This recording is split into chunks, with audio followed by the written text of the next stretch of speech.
Hello बच्चे, आप लोग कैसे हैं? मैं आशा करूंगा कि आप लोग ठीक होंगे, मस्त होंगे। आज मैं इस वीडियो में बताऊंगा कि आयत किसे कहते हैं, आयत के इंग्लिश में क्या कहते हैं, आयत की भुजाएं कितने होते हैं, आयत का क्षेत्रफल क्या होता है, आयत का परिमाप क्या होता है। ठीक है, वीडियो में बने रहिएगा। देखिए, आयत को इंग्लिश में बोलते हैं रेक्टेंगल। आयत किसे कहते हैं? वैसे ज्यामितीय आकृति जिसके आमने सामने की भुजाएं की लंबाई बराबर हो उसे आयत कहते हैं, एवं प्रत्येक कोण समकोण हो, यानी कि प्रत्येक कोण का मान 90 डिग्री हो उसे भी आयत कहते हैं।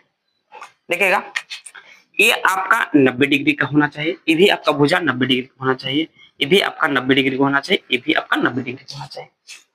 इसमें भुजाएं होते हैं 4, भुजा 1, भुजा 2, भुजा 3, भुजा 4, यानी कि आयत में 4 भुजाएं होते हैं। मैंने ए बी, बी डी, अब देखिए, और डी सी। आयत में विकर्ण भी होते हैं, इसको विकर्ण मैंने मान लिया, ठीक ना।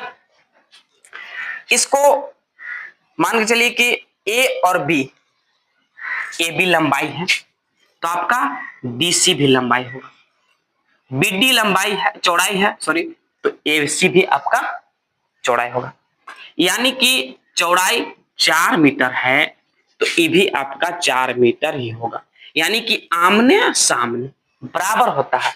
ये आपका 3 मीटर है तो ये भी आपका 3 मीटर होगा। ए बी भुजा 3 मीटर तो डी सी भी भुजा 3 मीटर, ए सी भुजा 4 मीटर तो बी डी भी भुजा 4 मीटर। अब देखिएगा इसको कि आयत का क्षेत्रफल बराबर क्या होता है। आयत का क्षेत्रफल बराबर होता है लंबाई गुने चौड़ाई। लंबाई को मैंने एल से डिनोट किया, एल से लेंथ होता है, बी से ब्राइट होता है, यानी कि चौड़ाई।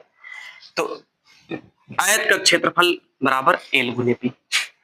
एल की जगह पे लंबाई भी लिख सकते हैं, अब बी की जगह पे चौड़ाई भी लिख सकते हैं। आयत का परिमाप बराबर क्या होता है, अब समझिएगा। मैंने इसको बी मान लिया और मैंने इसको एल मान लिया, लंबाई को एल, तो आयत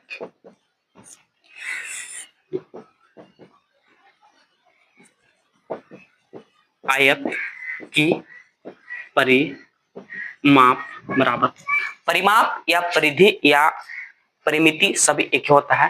परिमाप का मतलब होता है सभी भुजाओं का योगफल। इसमें देखिएगा, इसमें यहाँ पे ई आपका बी हुआ, ये भी आपका बी हुआ, ई एल हुआ, ये भी एल। एल का मतलब लंबाई, ठीक ना, यानी कि B plus L plus L, यानी कि चौड़ाई प्लस लंबाई। अब देखिए यहाँ पे लंबाई 2 गो है, एक यहाँ पे लंबाई है और एक यहाँ पे लंबाई, तो 2 यानी कि 2l इसको कर सकते हैं, और चौड़ाई भी 2 है तो 2 भी कर सकते हैं। अब इसमें कुछ कॉमन आ रहा है, कॉमन आएगा 2, तो 2 बचेगा क्या चीज, l प्लस बी। तो आयत की परिमाप बराबर हुआ 2 इंटू एल प्लस बी, यानी कि 2 इंटू लंबाई प्लस चौड़ाई। मैंने पहले ही बताया हूं कि विकर्ण इसको, यानी कि ये मैंने रेखा मिला दिया, ये भी आपका विकर्ण एक हुआ, ये भी विकर्ण दूसरा हुआ। बी और सी, एक बी और सी से को रेखा मिला दिए तो ये विकर्ण हुआ। अब आयत का विकर्ण बराबर फॉर्मूला होता है अंडर रूट लंबाई का स्क्वायर प्लस चौड़ाई का स्क्वायर। देख लीजिए,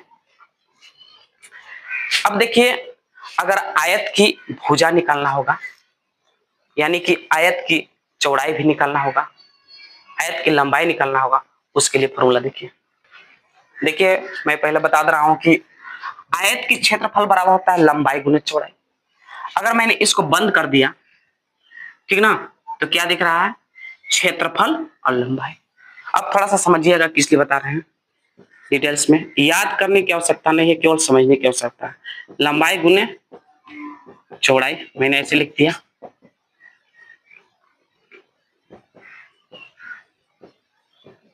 क्षेत्रफल, यानी कि आयत का क्षेत्रफल है, आयत का क्षेत्रफल लंबाई गुने चौड़ाई होता है।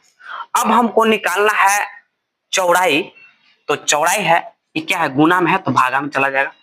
तो देखिएगा चौड़ाई बराबर फॉर्मूला क्या होता है, चौड़ाई बराबर होता है क्षेत्रफल पहले से ही था बट्टा ये लंबाई हो जाएगा, नीचे आ जाएगा। और अगर हमको लंबाई निकालना है, लंबाई, तो लंबाई निकालने के लिए क्षेत्रफल ही ऊपर रहेगा, क्षेत्रफल बट्टा आपका चौड़ाई नीचे आ जाएगा। यानी कि आयत का क्षेत्रफल बराबर लंबाई गुने चौड़ाई, आयत का चौड़ाई बराबर क्षेत्रफल बटा लंबाई, आयत की लंबाई बराबर क्षेत्रफल बटा चौड़ाई। वीडियो अच्छा लगा होगा तो लाइक भी कीजिएगा और सब्सक्राइब कीजिएगा और कमेंट करके बताइएगा कि वीडियो हमें कैसा लगा। वीडियो देखने के लिए थैंक्स।